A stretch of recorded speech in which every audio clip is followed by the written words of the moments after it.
World Wide Web. Welcome to you. Throughout my vlogs, you may have heard me being critical of the internet and social media. There's an increasing feeling that it's no longer a system of communication, but seems to be becoming a system of control. Certainly I've become aware that many posts and contents appear to be created by artificial intelligence, which are designed to keep us watching the same few sites and pushing the same content and messages. Indeed, at least 40% of all traffic on the web is non-human. On something like YouTube, 50% of posts are non-human. And maybe in total 24% of all content is being created by artificial intelligence. Now, what I'm not proposing is something called the dead internet theory, which suggests that the majority, although it could be a majority, that almost all posts are non-human. But, of course, I do believe there's an awful lot of truth hidden within this theory. Indeed, one has to question whether or not this theory has been created to discredit those of us with genuine concerns and doubts about the internet. The algorithms are designed to keep us watching by feeding our prejudices. But in doing so, our prejudices are confirmed and we become even more entrenched in them. And I've argued before that this seems to be creating more and more narcissistic behaviour and divisions within society. Something that concerns me greatly. Now, I was one of the very early users of the internet because I was an academic. And I suppose, I took to it very quickly. But that sort of anarchic wild west of the internet appears to have gone forever and has been overtaken by large corporations and government.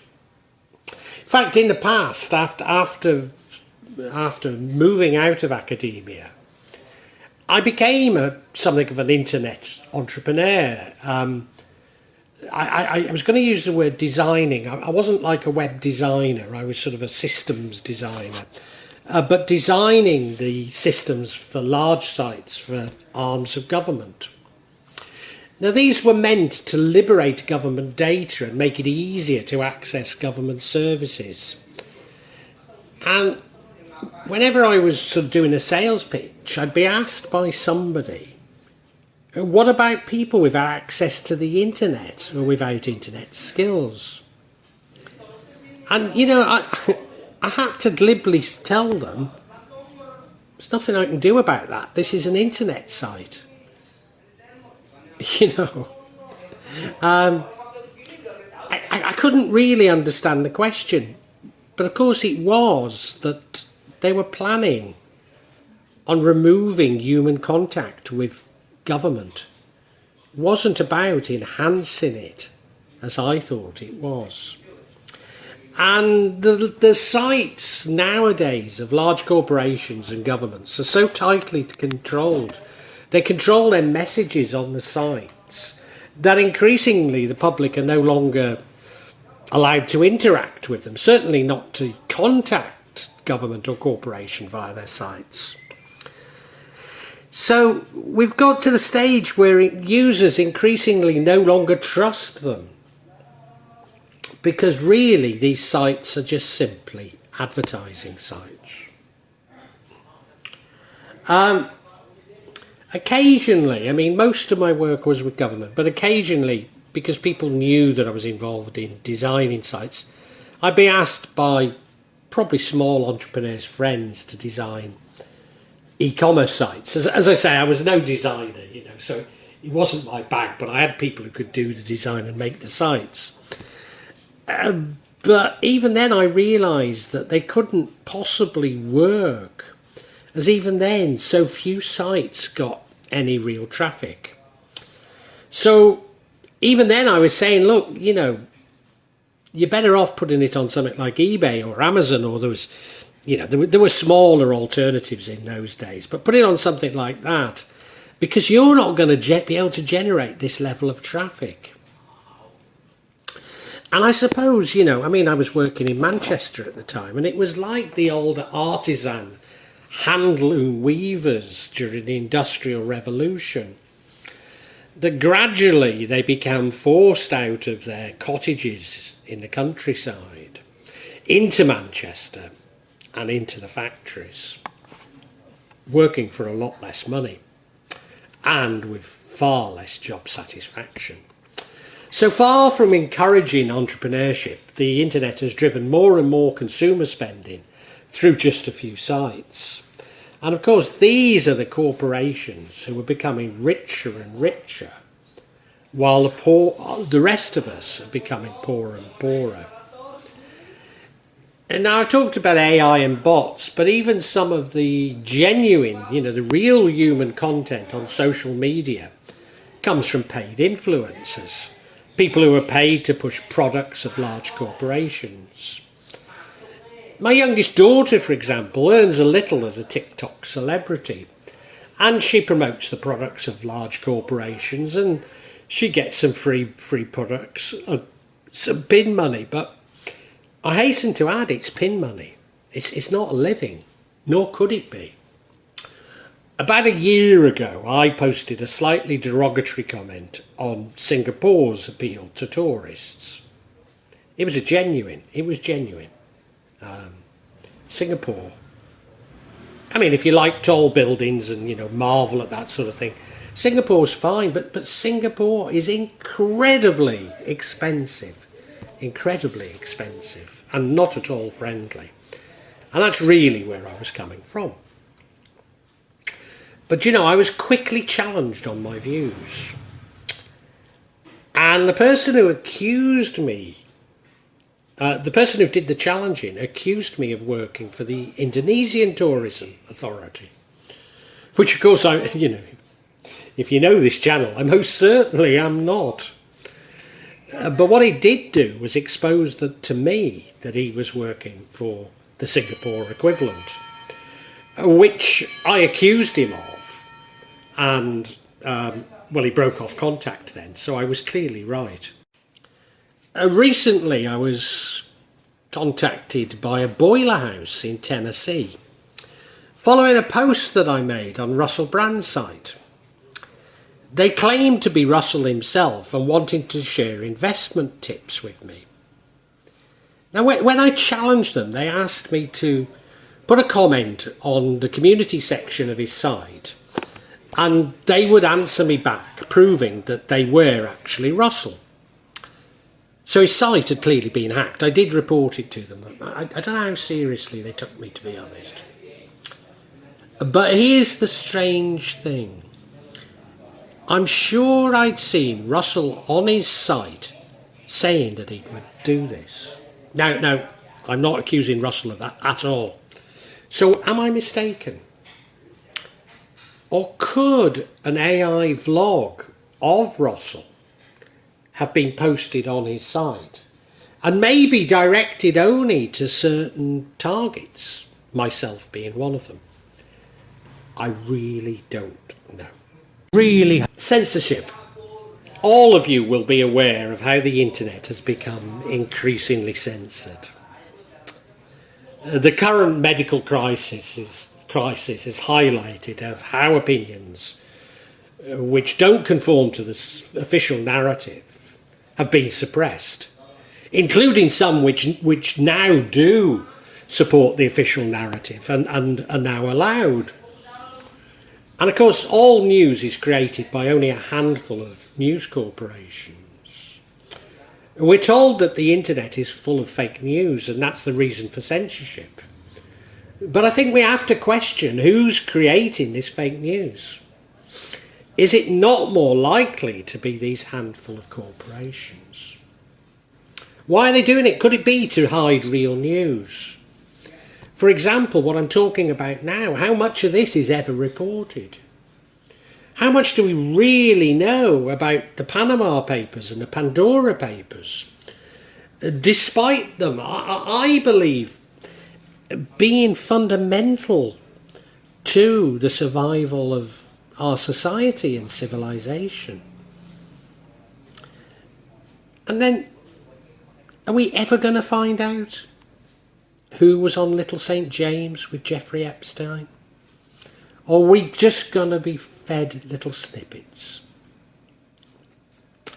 But it seems to be more subtle than simply censorship and controlling the content. Or the way it's done is more subtle. As a YouTube creator, I'm aware of how seemingly random the promotion of my vlogs are. Now, there are metrics that you can assess on YouTube, and I look at it. But from a commercial perspective, they make no sense. They look random. Now, another part of, well, no, it's same business, but a part of my business was designing sites that contained business metrics. So, you know, I'm in an extremely good position to assess and comment on this issue. I'm sure, like me, that there were YouTube channels that you used to watch in the past. They used to appear in my recommendations, and they never do now. You know, ones that weren't in my favourites, but they keep cropping up, and I used to watch them religiously.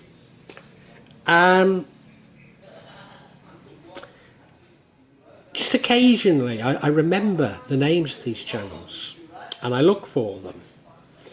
And I can see that their popularity has declined dramatically. Presumably because others are experiencing the same, that you know, they suddenly get promoted and then they stop being promoted. Now, you know, everything, you know, every product has a life cycle. But this doesn't seem to be about life cycles. It seems to be about how YouTube is actually promoting or not promoting them. Why would they do this? Could it be so that only banal content is ultimately promoted? In particular, why is there a content difference between your computer and your smartphone? I'm sure we're all aware how you will see a post on YouTube on your computer, but you can't find it on your smartphone. Individuals, or mavericks if you like, I don't think they're even mavericks, they're just individuals are being pushed away from YouTube. And the content is becoming increasingly turgid and safe. Now, staggeringly, only 4% of what's on the web is actually indexed by Google. So they call this, that 96%, they call it the deep web.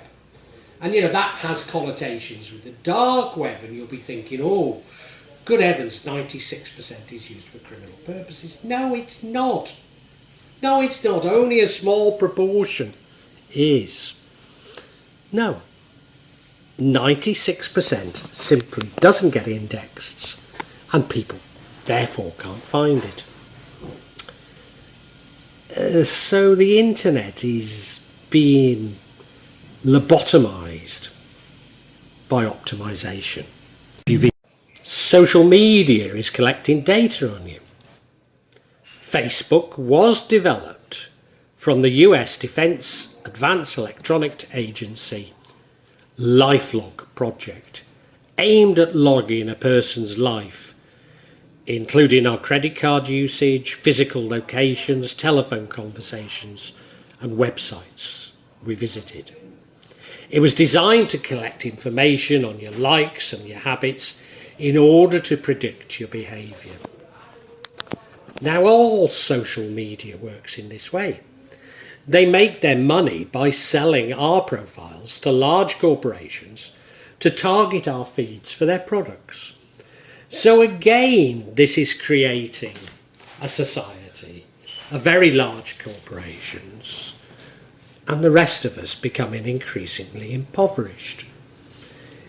Indeed, track and trace software that's been introduced recently in many countries is designed to do exactly this. I mean, most of us have recognised that it certainly doesn't do what we've been told that it does, or certainly not effectively. But then this technology, it's also being used to influence electoral behaviour and political views. We've all heard of Cambridge Analytics, but it's not gone away. This is increasing.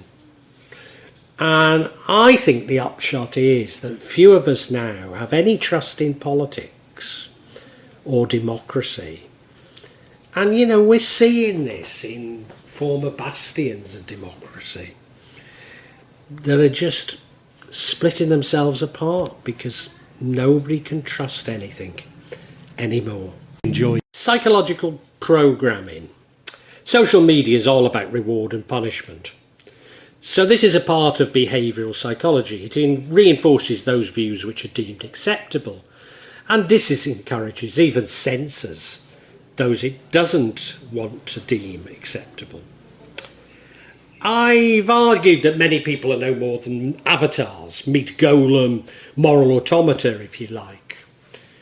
But are so many of us becoming non-playing characters? So I'm actually saying that some people are behaving like AI bots when they are actually real humans, simply repeating and reposting that which attracts their attention on the internet. So many of the bots are designed to encourage arguments, because it's this that keeps us consuming the media. All too often I found that the most entrenched arguments are coming from bots, including arguments which appear to support extreme Islamic views. Now, it could be innocent. It could be that these bots are designed to keep us consuming media, but could they also be aimed at influencing our behaviour? After all, that's what social media is designed to do. They appear to be taking away our basis for grounding our thoughts and making us increasingly narcissistic. But the bots are using AI to learn. So there doesn't necessarily have to be an evil genius behind it. They could simply be learning narcissism from us. Could this be the reason why so many posts appear to lack any empathy whatsoever? I'm sure all of us have got in arguments with people who just seem, they don't seem like human. Maybe they're not. Security services around the world have always engaged in black ops, promoting opposition to overthrow hostile governments. But increasingly they simply destabilise populations. So they promote divisions within communities. Rather than promoting, say, the opposition, they just promote divisions, as this makes government increasingly difficult. But is this simply hostile governments? As there'd certainly be a commercial incentive even to do this to friendly governments. Maybe there is even an incentive to do it within their own countries to influence public opinion, or maybe to divide and rule. Now, this can be readily achieved because they can profile us using social media, so they know our behaviour, they know our likes, our dislikes. In short, they know what we're thinking. And they're directing their feeds, as indeed YouTube does with its recommendations, to make our views increasingly entrenched and us to identify with ever smaller identities, you might say lost causes. Certainly the 50 Cent Party, also known as the 50 Cent Army or WUMO, are people who are paid to support the Communist Party of China's line, and they're very well known, they're very well documented. There are very many of them. Some other anti-official narrative views, however, are promoted. So I don't want to give the impression that this censorship, it stamps on everything. It doesn't.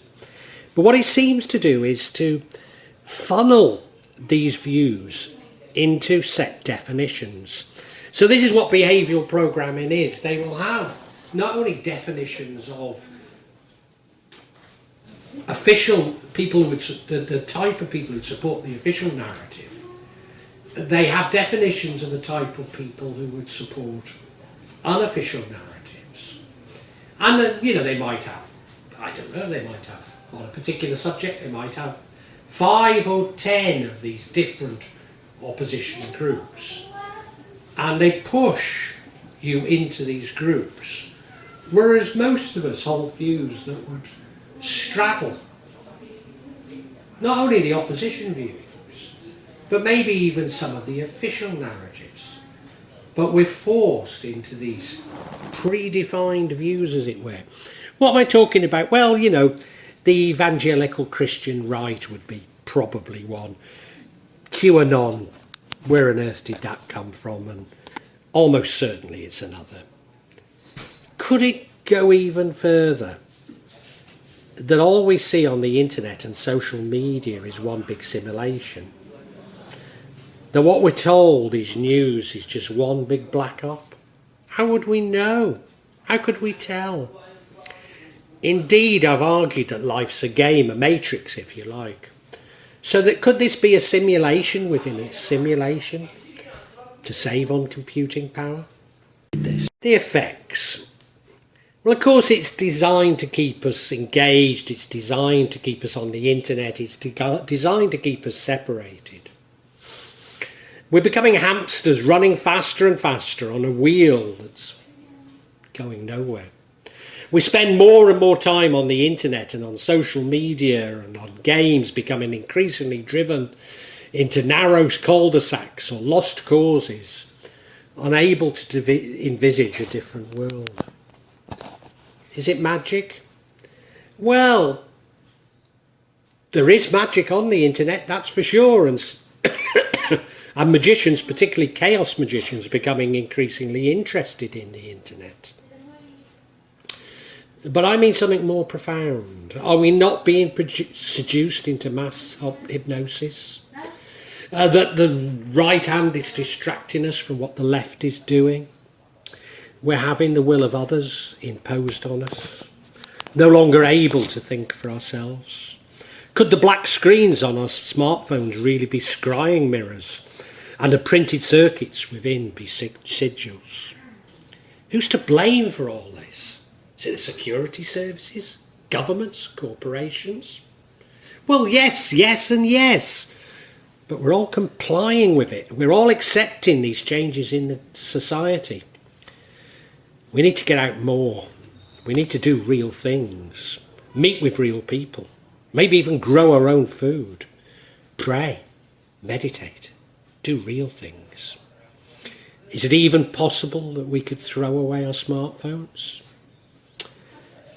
Or just maybe, like newspapers, landlines, email, the internet and social media will become so unappealing that it destroys itself, only creating content and posts that are liked or disliked by other bots. Because these are real events, I can't say how regularly I'm going to be adding to this subsection. Because I don't know how often they're going to occur. But I would imagine that they'll be at least every couple of months, maybe monthly. Now, if you'd like to know when that's going to be, please subscribe and hit the button, and you'll get information on when new ones are released.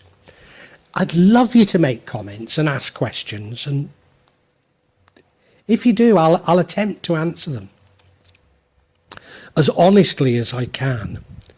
I promise you that there's no attempt on this channel, or this part of this channel, of me, there'll be no attempt by me at any type of subterfuge.